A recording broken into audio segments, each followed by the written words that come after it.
Gitu. Karena saat ini nih kan seperti Pak Irwan nonton di TV atau di YouTube, banyak sekali perusahaan-perusahaan besar yang terpaksa harus mem-PHK karyawannya. Dan saya yakin pasti keputusan yang sangat sulit untuk CEO atau pemimpin. Nah, bagaimana caranya, apa yang harus dilakukan? Karena kan ini baru aja gelombangnya kan baru mulai.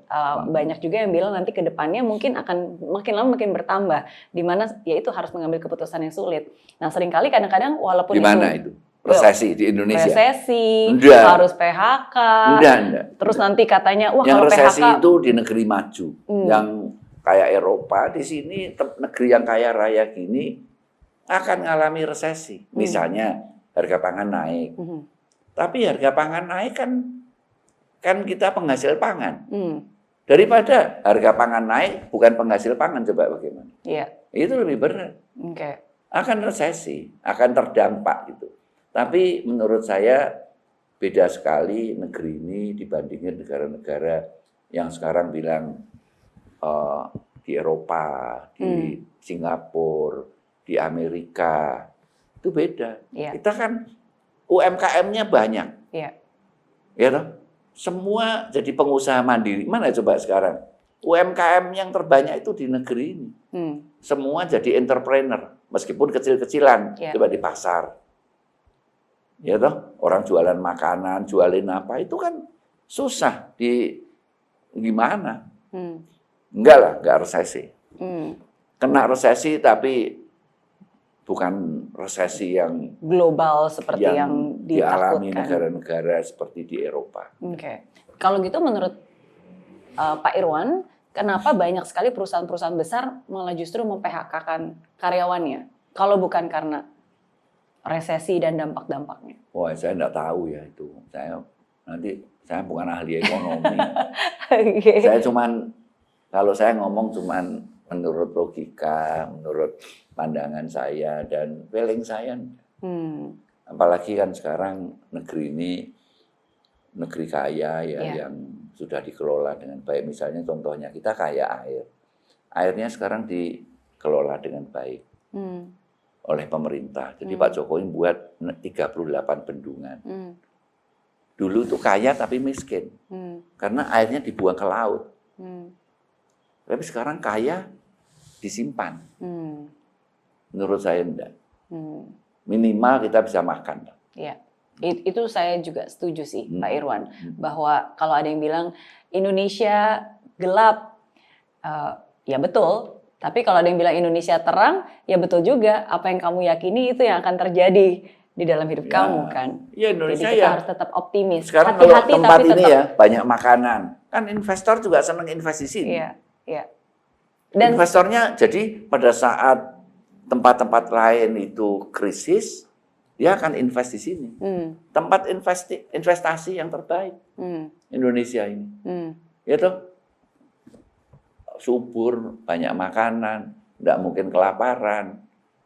Apa protein di laut banyak, nggak usah dipelihara, nggak usah dikasih makan, ambilin aja di laut. Jadi menurut saya investor nanti akan tetap masuk karena fondasi infrastrukturnya sudah ada. Gitu. Betul, sumber daya alamnya tapi ada, kamu jangan tanya yang ada. Secara ekonomi.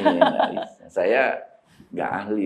Yang penting kita tetap optimis, memberikan yang terbaik di pekerjaan kita masing-masing dan profesi kita masing-masing. Ya, kita optimisnya juga ada babi buta. Menurut saya optimis juga dengan perhitungan. Dengan logika saya, enggak mungkin.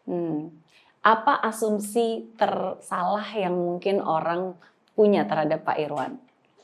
Asumsi orang salah terhadap saya? Iya, maksudnya kirain Pak Irwan orangnya misalnya serius, padahal ternyata lucu. Atau mungkin apa yang orang selalu berpikir Pak Irwan? Saya nggak tahu, nggak ada surveinya tentang itu.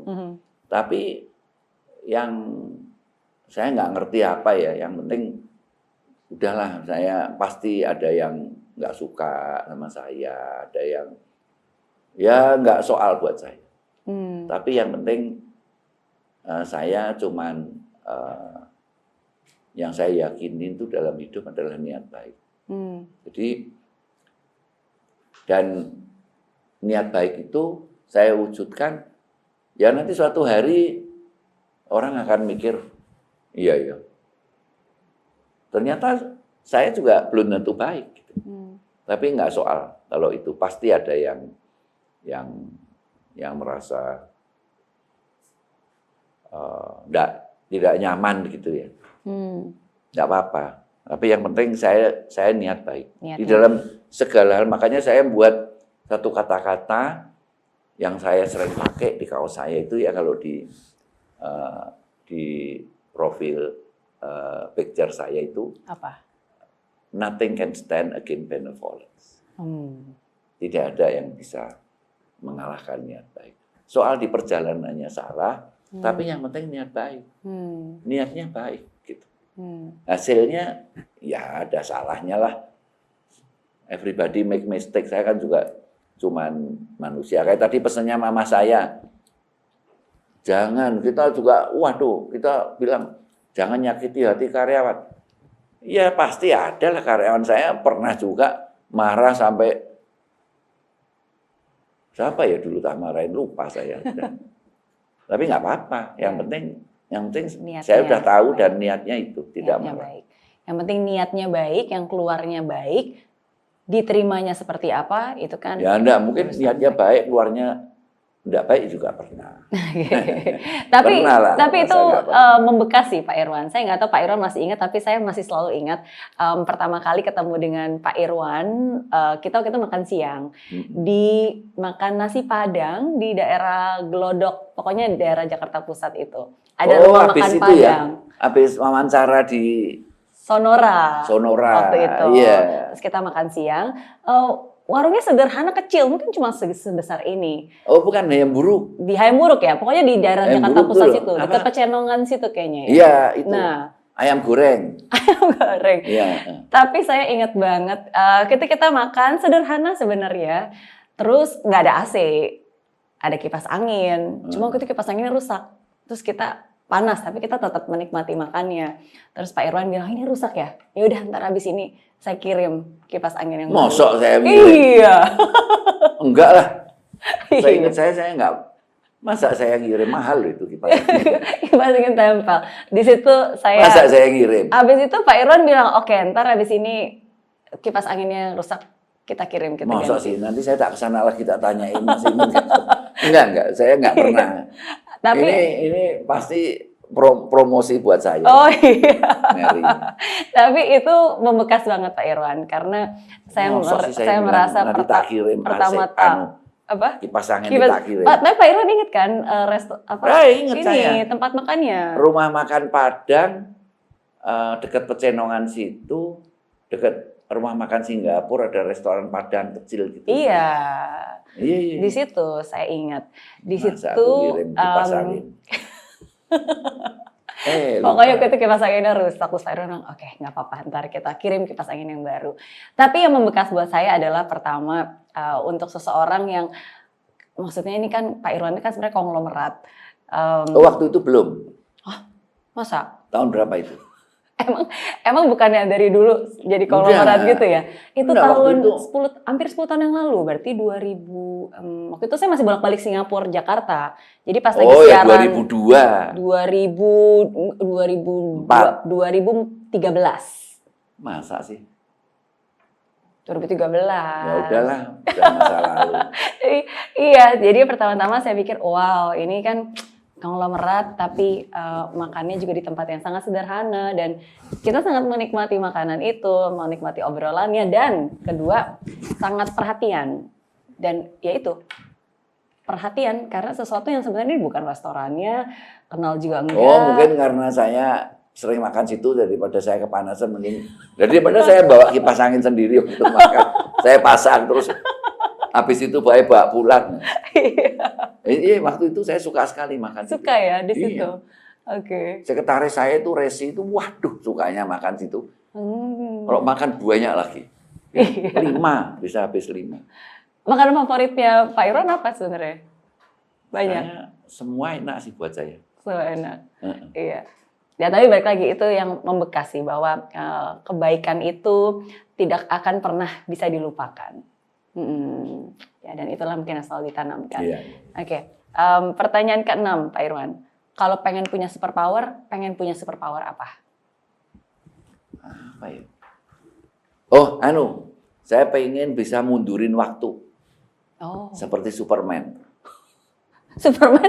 Balik lagi, saya masih umur 21. Kenapa ingin memundurkan waktu ke usia 21? Kan banyak yang kesalahan yang pengen saya perbaiki. Apa misalnya?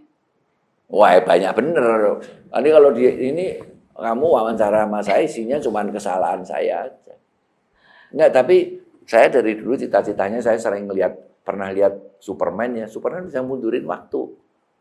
Jadi balik lagi ke tahun 1969.